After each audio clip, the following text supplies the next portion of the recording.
கடலூர் சிப்காட் பகுதியில் நிலத்தடி நீர் பாதிக்கப்பட்ட 25 கிராம மக்களுக்கு சுத்தமான குடிநீர் வழங்க பசுமை தீர்ப்பாயம் உத்தரவிட்டும் நடவடிக்கை எடுக்கப்படவில்லை என்று கிராம மக்கள் குற்றம் சாட்டியுள்ளனர்.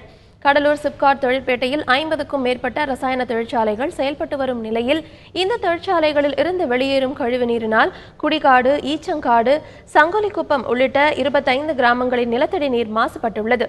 இதுகுறித்து விசாரணை மேற்கொண்ட தென்மண்டல தேசிய பசுமை தீர்ப்பாயம் உடனடியாக சிப்காட் வளாகத்தை சுற்றியுள்ள கிராம மக்களுக்கு சுத்தமான குடிநீர் வழங்க வேண்டும் என்றும் அதற்கான செலவை சிப்காட் வளாகமே ஏற்க வேண்டும் என்றும் உத்தரவிட்டது.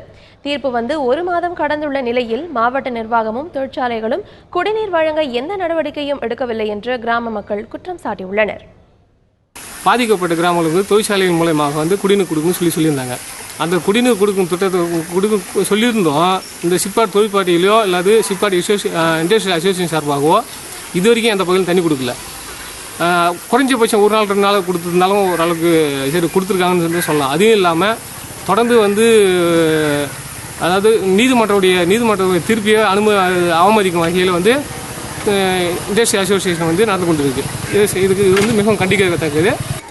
30 வருஷத்துக்கு முன்னாடி அந்தாண்ட தண்ணி நல்லா இருந்தது. அதுக்கு முன்னாடி வர தண்ணியே நல்லா இல்லை. போர் படம் சரியில்லை. தண்ணி பசங்களுக்கு உடம்பு சரியில்லை. ஆஸ்பத்திரிக்கு வீட்டுக்குமா நிற்கிறதா இருக்குது. தண்ணி வேலைக்கு போகிறவங்களும் சீக்கிரமாக வேலைக்கு அனுப்ப முடியல.